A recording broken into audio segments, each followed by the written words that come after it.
So you may have heard about servers. Okay, what is a server? You may have heard about a client. So what is a client?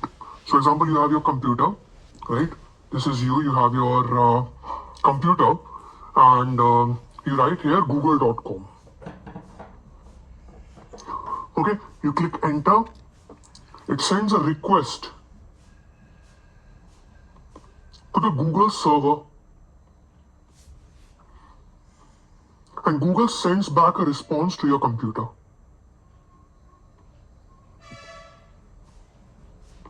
Client, server.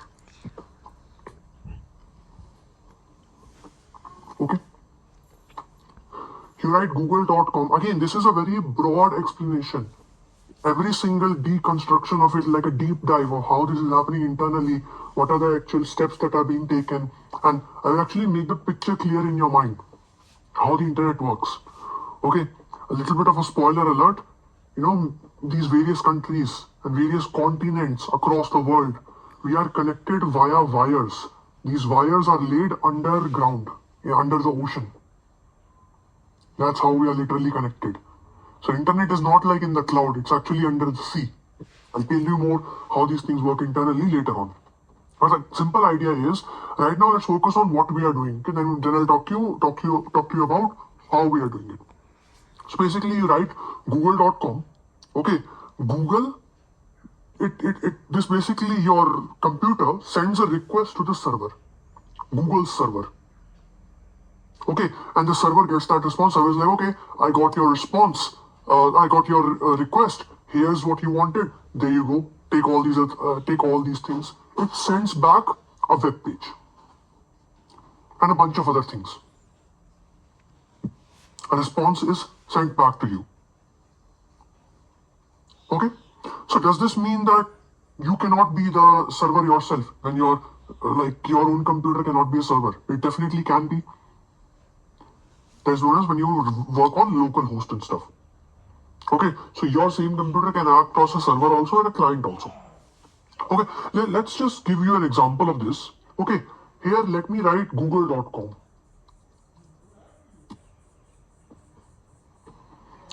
Web page loaded. How? What happened? So there's a bunch of things. Inspect. So inspect basically shows me all the things. Network. I'll refresh. So many things happened. Okay, in this one request, these many things happened. Okay, a get request was made and get request was made and so on and so forth. And these are all the things, you know, like status 200 means everything is okay and everything.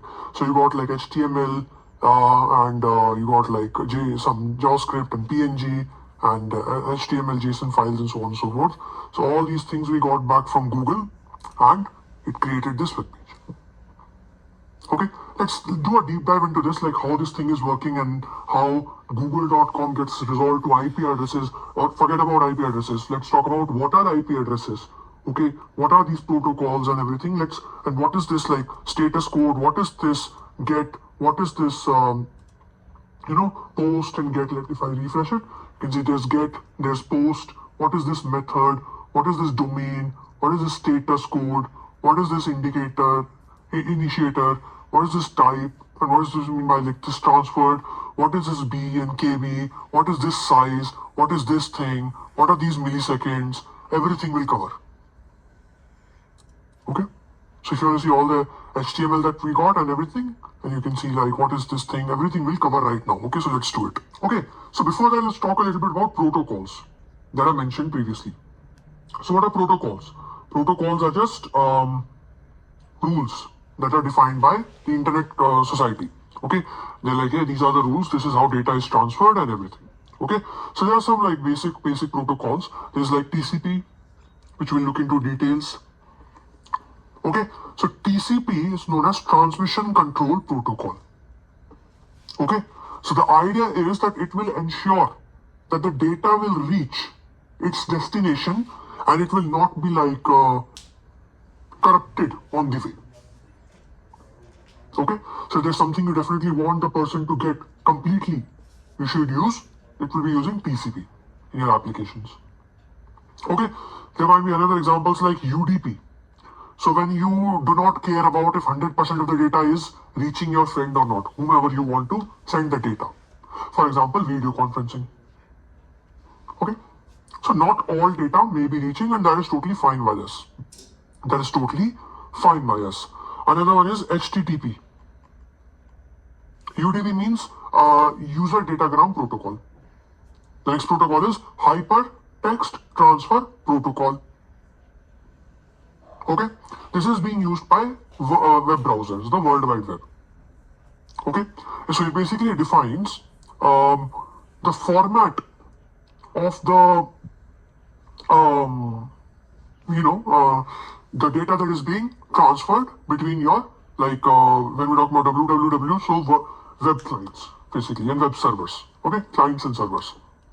Okay, cool. So when a client over here in this, you can see, sends a request to a server. So these particular things, like client sent a request to a server, server will send something back. All of these things are given inside HTTP. How the server will send back the data, that is also a rule that is given in HTTP. Okay, we'll talk more about that later. HTTP, HTTPS and everything. Okay, cool.